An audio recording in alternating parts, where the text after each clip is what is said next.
importante, bastante tiempo dependiente, tiempo demandante, porque de cuanto nosotros vayamos a hacer desde el abordaje inicial en la emergencia, va a ser importante el pronóstico de vida de un paciente. Nos estamos refiriendo al síndrome coronario agudo.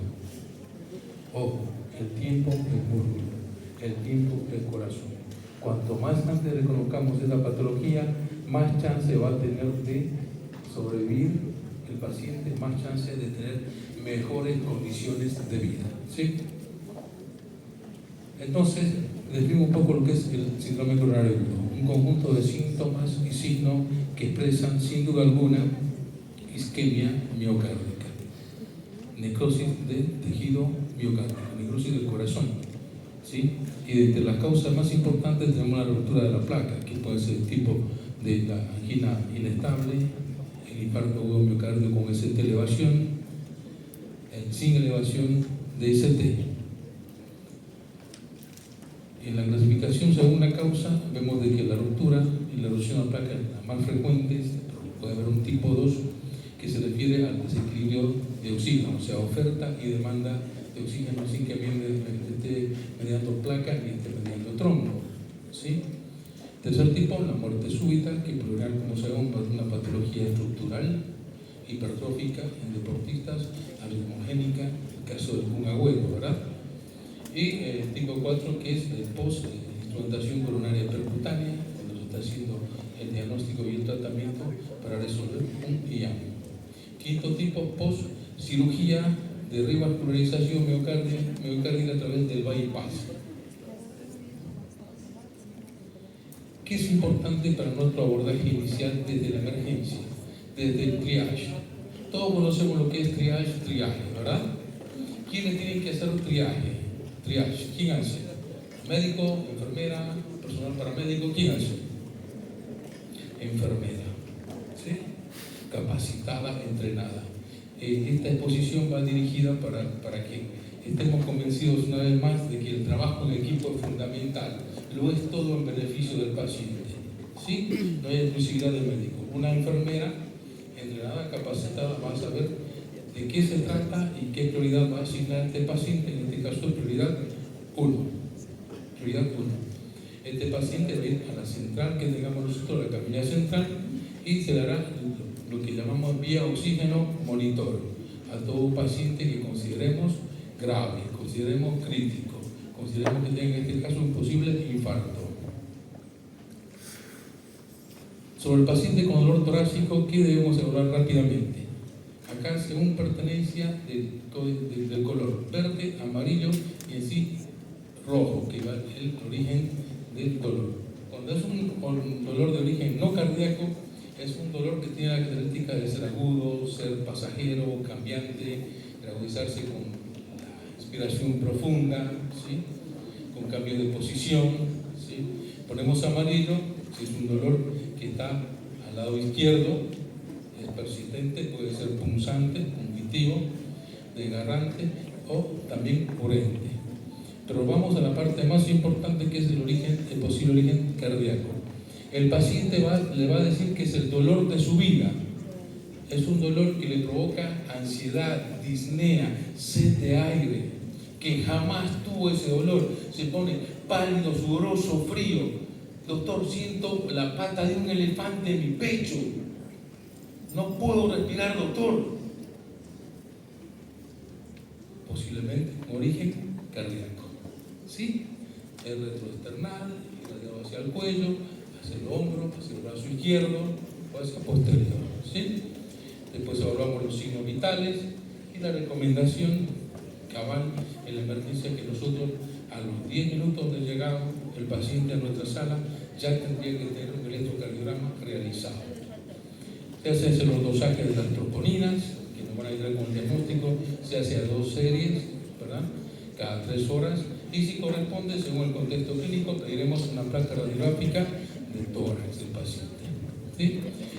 En el otro punto tenemos que determinar el pretest utilizando una calculadora que lo tienen todos en Play Store, es de uso gratuito, si ustedes pueden buscarla, es el Galahad, ¿sí? Es de Medcal, lo va a determinar esto, la estratificación y el riesgo de dolor torácico, y para eso tenemos la semaforización. Vamos a utilizar como un semáforo rojo, amarillo y verde para ver a qué nos apuntan con los antecedentes del paciente y de acuerdo a eso actuar. Se toman estos 5 parámetros, que es la historia, ¿sí?, que va con 2 puntos cuando es altamente sospechosa. Si el paciente tiene la sospecha alta de que esté siendo un infarto por los antecedentes, por la clínica actual, porque la clínica es la soberana, por favor, más que el mismo laboratorio, mucho más que el electro, es la soberana, porque el paciente siente el dolor que le mata, ¿sí? Entonces, en la historia, 2 puntos, altamente sospechoso, 1 punto sospechoso, una sospecha moderada y 0, poco sospechoso. En el electrocardiograma, los cambios en el ST o una alteración en la repolarización o el normal. La edad también es fundamental, porque nosotros vamos a dar 2 puntos a pacientes mayores de 65 años, 1 punto entre 45 y 65 y 0 menores de 45. Aunque actualmente también tenemos pacientes menores de 45 años que se nos están infartando, ¿sí? Sobre el asunto de los factores de riesgo. ¿Qué factores de riesgo podemos considerar para el infarto agudo miocardio? ¿Me ayudan? A ver. Obesidad. ¿Qué más? Tabaquismo, sedentarismo, diabetes, hipertensión, cardiopatía, hasta el mismo sedentarismo, ¿no? También, ¿sí? Entonces, cuando hay 3 factores o más de riesgo, enfermedad aterosclerótica, los epidémicos también, 2 puntos. 1 punto, 1 o 2 factores, ¿sí? Y 0, ningún factor de riesgo. Y acá ya empleamos los resultados, los valores de troponina.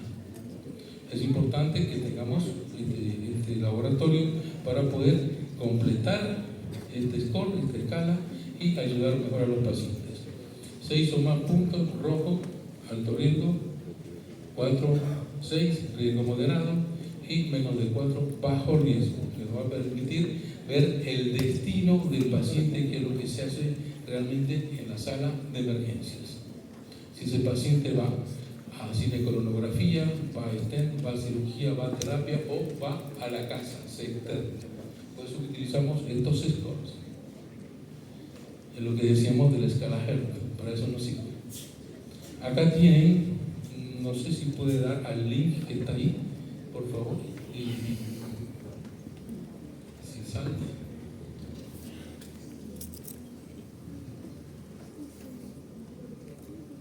Ya que esta calculadora la pueden bajar a sus teléfonos, es gratuita. La aplicabilidad es de gran importancia, tiene gran sensibilidad, nos ayuda mucho en la toma de decisiones en el servicio de emergencia. Creo que no puede. Avanzamos. Lo mismo que el dolor. Ustedes van viendo acá, en esa misma plantilla tenemos el heart rate, ¿verdad?, que nos va a permitir ver la clasificación del dolor. En la escalera ven el verde, el amarillo y el rojo. Eso nos va a permitir determinar qué tanto está comprometido el paciente y cuál es el paso siguiente.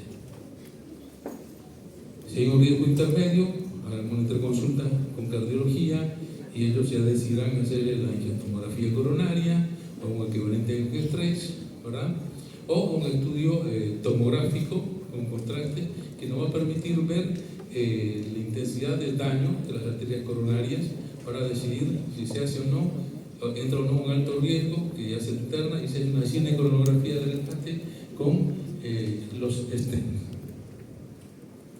Hay poblaciones de mucho cuidado que hay que tomarlas en cuenta. Una de ellas son las damas, el sexo femenino. El diagnóstico de un síndrome coronario viene a ser infradiagnosticado en las damas, ¿sí?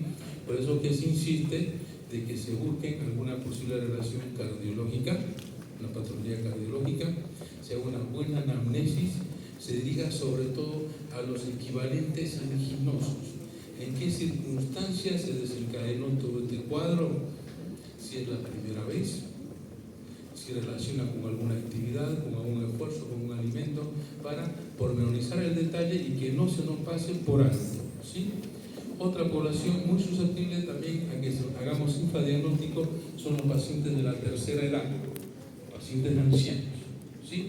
En los ancianos no nos olvidemos de que un episodio sincopal puede ser sospechoso de un posible infarto, ¿sí? Entonces, muy importante ver el asunto de los delirios, las confusiones que pueden tener, o en sí dificultades respiratorias que pueden ser expresión de un posible síndrome coronario. ¿Qué cambios debo ver en el electrocardiograma? Como ya sabemos por literatura, el ST elevación en 2 o más elevaciones contiguas me diagnostican un infarto, ¿verdad? Y también me hace sospechar cuando no hay elevación, pero hay una T de presión, ST de presión de 0,5 menos milímetros en 2 o más elevaciones contiguas, lo mismo. Si hablamos de un infarto posterior, posterior será en ST de presión, en B1 a B3 y lo mismo, derivaciones derechas de B7 a B9, ¿sí? Anterior, B1 a B4, inferior de 2 de 3 a BF y lateral 1 a BL, B5 y B6. Pero hay una excepción que cuando el infarto pueda localizarse en B2, B3, en hombres tiene que ser mayor a los 2 milímetros y en mujeres mayor a 1,5. También no pasemos por alto este dato muy importante, que es un bloqueo nuevo de rama izquierda. Por eso que es importante que tengamos en registro la historia clínica electrónica que tenemos en algunas clínicas o en los seguros médicos, donde tenemos la famosa historia clínica amarilla para buscar un electrocardiograma del pasado que nos ayude a hacer la comparación. Llegamos a los biomarcadores y hablábamos nosotros de las troponinas, ¿sí? Utilizamos la troponina de alta sensibilidad, que tiene un valor predictivo negativo, que quiere decir que cuando da negativa, es probable que no sea un infarto, pero si da positiva, corramos, ¿sí? Y para dar positividad es un diagnóstico del percentil mayor al 99% y es un proceso dinámico, por eso que se tiene que repetir cada 1 o cada 2 horas, y la troponina convencional la hacemos cada 3 o cada 6 horas, siempre viendo los cambios. Tengo una ventaja de la troponina ultrasensible, que es un estudio que va a salir en al menos 20 minutos de solicitado, y su sensibilidad es tan importante que nos ayuda en la toma de decisiones. Si está elevada, vamos para un infarto. O la repetimos, si hay cambios considerables, también vamos para un infarto. Lo importante es la prontitud. Antes de una hora nos permite determinar si hay o no hay un infarto. Esto tenemos nosotros con elevación de las troponinas, de un daño miocárdico y los cambios que vayan teniendo. Una isquemia aguda, un infarto agudo miocardio que puede ser por aterosclerosis y trombosis, va a ser un infarto tipo 1. Cuando hay un desequilibrio entre la demanda y aporte de oxígeno, tipo 2, ¿sí? Sin isquemia aguda, daño miocardio agudo, ejemplos que también puede estar elevado, es en la miocarditis y en la insuficiencia cardíaca aguda. ¿Sí? Las troponinas están estables, con una variación menor al 20%, en un daño miocárdico que es crónico, que también puede darse una cardiopatía estructural o una enfermedad renal crónica. Por eso de la especificidad de la troponina ultrasensible y de la troponina I, en especial antes que la troponina T. Insistimos en el manejo en emergencia, vía oxígeno, monitor a todo paciente crítico, electrocardiograma antes del 10º minuto, la aspirina, ¿verdad? 200 miligramos, 300 miligramos masticada, ¿sí? Para que se absorba mejor, se absorba más rápido, nitroglicerina que puede ser sublingual, hasta por 3 dosis, el oxígeno, si hay una saturación que sea menor al 90%, ofertamos oxígeno. Caso contrario, damos morfina si hay dolor severo, ¿sí? Sin pena, morfina. Utilizan morfina regularmente, un muy buen analgésico, no le tengamos miedo, un buen medicamento en estos casos. Agregamos acá la anticoagulación, que lo hacemos con la heparina de bajo peso molecular, más los inhibidores de P2 y E2, el prasugrel, el ticagrelor y el clopidogrel, cualquiera de los tres. Nosotros más familiarizados con el clopidogrel. Cuando hay infarto con la elevación de ST, este paciente ya está camino a gabinete, camino a que se le haga una cinecoronografía y se le coloque los stents, que es deseable que en nuestro centro médico lo tengamos disponible entre los 90 y los 120 minutos próximos de la llegada del paciente, que es puerta-balón. ¿Sí? Es lo ideal. ¿Sí? Pero muchas veces no tenemos las condiciones en el centro médico y tenemos que ir a la trombólisis, a utilizar los fibrinolíticos, de los que habló también el doctor Camargo. En este caso utilizamos tenesteplasa. ¿Sí? Las dosis, como vieron, son 0,25 miligramos por kilogramo peso. Esto se pasa en 5 segundos, es un bolo. ¿Sí? Entonces es importante recalcar que hay que tener la instrumentación coronaria percutánea antes de los 90 minutos del primer contacto. Y si no tenemos, podemos utilizar el fibrinolítico ideal hasta las 2 horas de diagnosticado el evento coronario, máximo 12 horas. Pero obviamente que mientras más tiempo pase, el resultado es menos favorable para nuestro paciente. Tiempos clave, insistimos, electrocardiograma antes del 10º minuto, troponina antes de los 30 minutos, la instrumentación coronaria percutánea 90-120 minutos, sí, electrocardiograma seriado, 10 minutos, luego 15, 30 minutos, y ver la dinámica del ST, y si persiste o no el dolor de pecho, el ANCOR. Troponina repetida cada 3 horas, es troponina seriada que llamamos. Ya como prevención secundaria utilizamos las estatinas intensivas, que son también los betabloqueantes, y ECA los dan a dosis están indicados, la terapia antiplaquetaria dual, que hablaba el doctor, que es la aspirina más ciclopidogrel, que hablaba también el doctor Camargo, la rehabilitación cardíaca, y se trabaja mucho en control de factores de riesgo. Acá tenemos la escala de Grace, que nosotros tenemos que tomarla en cuenta en la emergencia, porque emergencia todo es estratificar, clasificar y buscar destino para el paciente en las mejores condiciones, en el menor tiempo posible. ¿Sí? Nos sirve para estimar un pronóstico de probabilidad de muerte a los 6 meses de alta hospitalaria de pacientes con síndrome coronario agudo. Se toman en cuenta estas variables. De acuerdo, vamos a ver si es esqueleto bajo, intermedio o alto. La escala TIMI también estima la mortalidad de infarto a los 14 días en pacientes con angina inestable o UIA sin elevación del ST.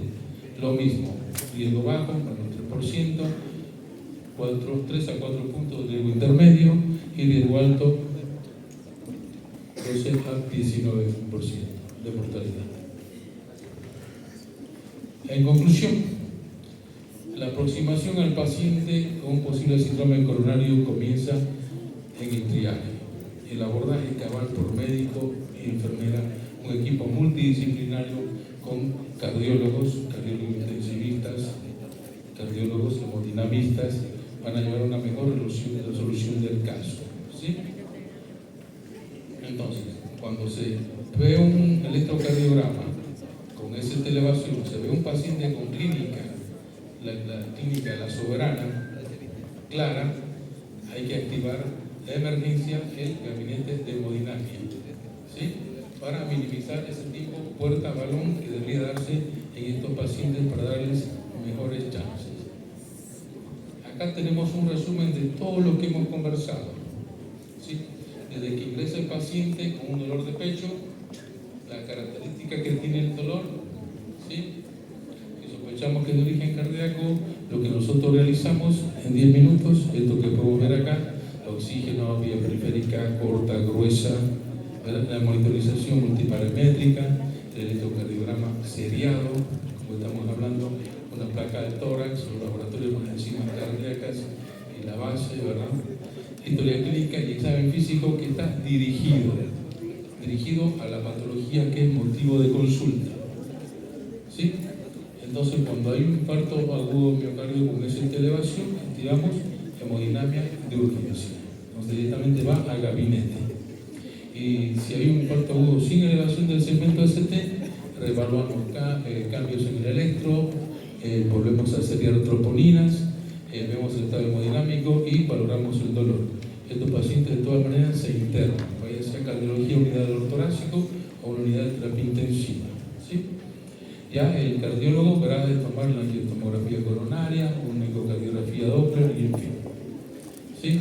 Entonces, acá al estratificar nosotros mejoramos las condiciones en las cuales vaya a llegar el paciente en su evolución. No se olviden la medicación que decíamos, la aspirina, clopidogrel, morfina, nitroglicerina, si hay dolor persistente. Si tenemos alguna pregunta, alguna aclaración, creo que estoy a tiempo.